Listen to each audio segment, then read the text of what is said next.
Sports athletes come from various backgrounds around the world. Some athletes are lucky to be privileged and not have to resort to a scenario where they are affiliated with gangs, whereas other athletes aren't nearly as lucky. And that's not to say that those athletes are bad people, but it is to say that their upbringing and some of their actions in games could come off as slightly controversial. In today's video, we're going to be discussing several NFL players that have had ties to various gangs and have given us signs to show that they had ties to those gangs. Now, really quickly before we get to the upload, guys, if you enjoy the NFL, you want to get the latest and greatest NFL news and content straight to your device, make sure you take a moment to drop a like, subscribe, and turn on your notifications, because I am uploading a video for every 1,000 subscribers I get on this channel as we make our way to 100,000 subscribers.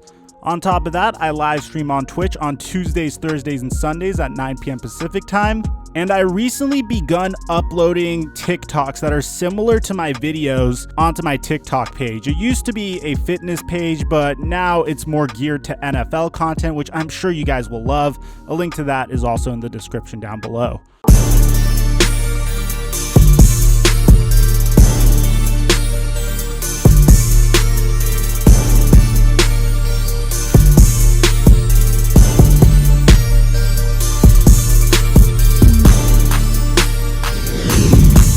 Mic check 1 2 1 2. What's going on, everybody? We're going to begin this video by discussing a very phenomenal athlete in his own right, and that's DeSean Jackson.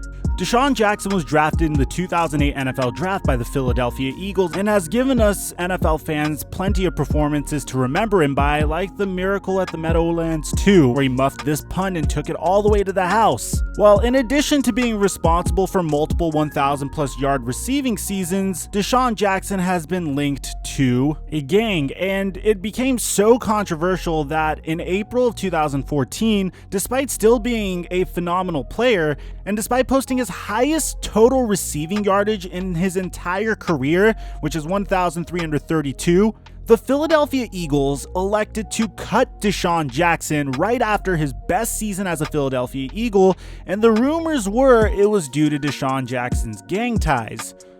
At the time, Richard Sherman came to DeSean Jackson's defense and actually provided an explanation why DeSean Jackson could still be linked to gangs, stating that, "I'm not going to tell you that DeSean Jackson isn't in a gang because I can't say unequivocally that he isn't. I can't tell you whether his friends have done the things police have accused them of doing because I wasn't there.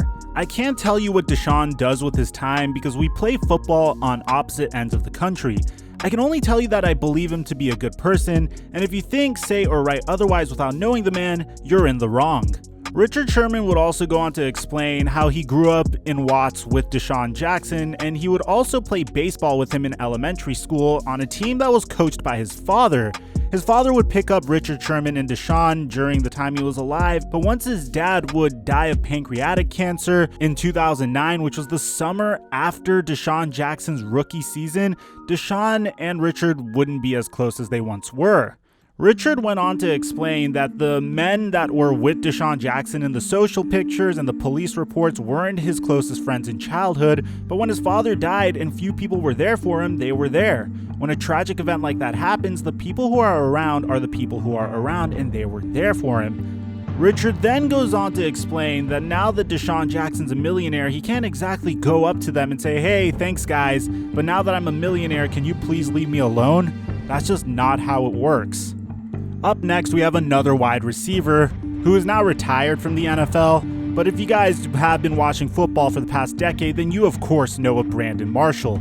Brandon Marshall is a phenomenal receiver in his own right, but his gang ties ran so deep that it resulted in the death of his extremely promising teammate, Darrent Williams. Now, if you don't know who Darrent Williams is, I made a video on 6 NFL legends that died in the middle of their prime. I'll leave a link to it in the description down below, and I highly recommend you watch it. But to give you an idea of how deep Brandon Marshall's gang ties ran, Marshall and his cousin and some other players from the Broncos went to celebrate Kenyon Martin's birthday at a nightclub in Denver on New Year's 2007. At some point during the evening, an argument broke out between Brandon Marshall's group and a group of men with gang affiliation. Apparently, this gang was the Crips. Witnesses claim that Marshall and his cousin continued arguing with the men later outside the club, and later that night, Darren Williams was killed in a drive-by shooting in front of the club. Ever since then, rumors have run rampant surrounding the incident, claiming that the gunmen were the men who Marshall had been arguing with, and they had intended to kill Brandon Marshall. It's so sad because as a result of this, Darren Williams lost his life. But another tidbit is another athlete who is rumored to have gang ties that didn't make this list because he's a basketball player is Carmelo Anthony, and he happened to be there as well. I feel like Brandon Marshall's instance has to be the most unfortunate because I feel like if Darren Williams was alive, those Broncos could have made a deep run in the AFC, but that just didn't come to be. Speaking of wide receivers with gang ties, let's discuss Marvin Harrison. And you would have never expected Marvin Harrison to make this list because he wasn't really known for being such a loudmouth receiver. As a matter of fact, he was very quiet during his NFL career. He wasn't really known for gang-related activity during his career either. Despite that, he was in a pretty high-profile murder case right before the end of his career involving 2 shootings of the same victim, with the second shooting resulting in a brutal close-up death of the victim. And it began at Harrison's bar in Philadelphia when the victim, who was apparently a drug dealer, came into the bar to talk to Marvin Harrison, and it turned into an argument. Marvin Harrison followed the man out of the bar, and shots were fired at the victim, hitting him in the hand. A year or so later, the victim was featured on ESPN 60 and claimed on TV that Marvin Harrison had shot him and he would probably be killed for saying it. Just a few short weeks later, the victim was gunned down in his car just a block away from Marvin Harrison's bar. In both shootings, the bullet casings matched a gun owned by Marvin Harrison, and the video camera from his bar just happened to be turned off for 3 minutes at the time of the fatal shooting. This case is still open, and no one has been found guilty of the murder yet, but Marvin Harrison comes from a fairly rough background with multiple gang ties. The case in of itself could be a whole video, so if this is something that you would like us to make a video on, let me know in the comment section down below. The next NFL athlete that has gang ties is a player that you may recall if you watched the NFL during the past decade, and that's Jason Avant. Jason Avant wasn't necessarily a spectacular NFL athlete. Rather, he was a role player with the Philadelphia Eagles, the Carolina Panthers, and during the final seasons of his career with the Kansas City Chiefs. Jason Avant admitted openly that he was part of a gang and would deal drugs in his neighborhood when he was growing up. He also openly admits that he was the worst gang member and drug dealer ever, not because he was like cool or tough or hard, but because it just wasn't natural to him despite his surroundings and he didn't feel right doing it. I guess it was because of his grandmother, because apparently she had a major influence on him and she was extremely religious as well. So that's what lured Jason Avant away from the life that the rest of his family has been driven to. After dealing drugs and bringing home $1,000 a day as a 6th grader, Jason Avant was able to turn it around and make it to the NFL thanks to his grandmother never giving up on him. Now, currently, Jason Avant does whatever he can to make his community a better place, and he's involved with a lot of philanthropy to avoid the struggles that he had to deal with when he was a youngster. I feel like this is probably the most positive story on this entire list.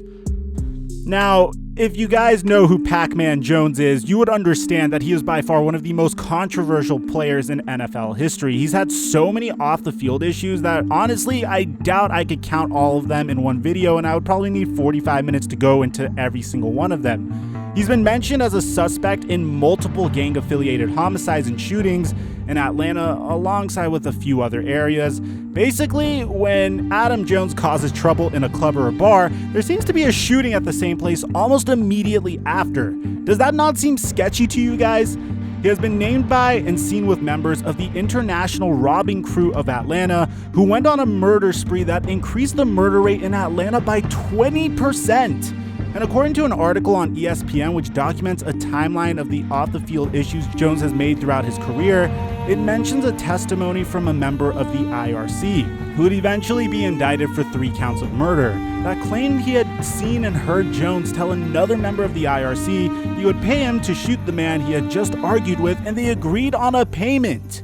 If any of this at all is true, it is absolutely remarkable that Adam Jones has had not only this long of a NFL career, but he hasn't seen prison at this point.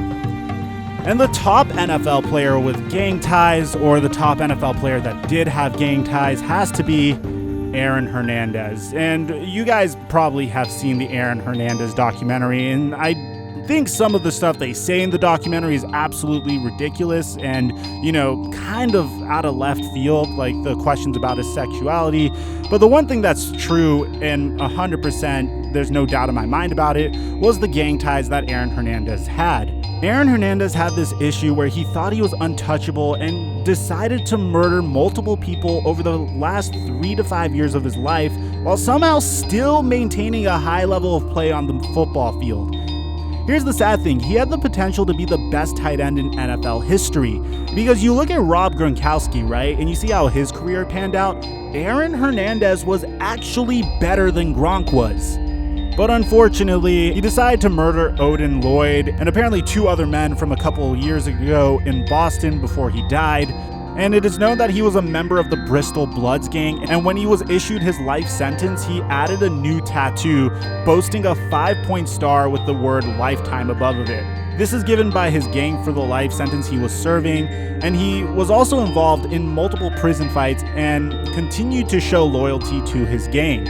He threw away millions of dollars doing this, and at first it really made me upset, but at the same time, once he died, his brain was scanned for CTE, and oh my god, man, this guy had a ton of it. So I know I shouldn't try to humanize Aaron Hernandez because of course what he did was absolutely awful, but the one thing that we could agree on is he did have gang ties, and the way his career ended was unfortunate, and the actions that he also elected to do was absolutely unfortunate.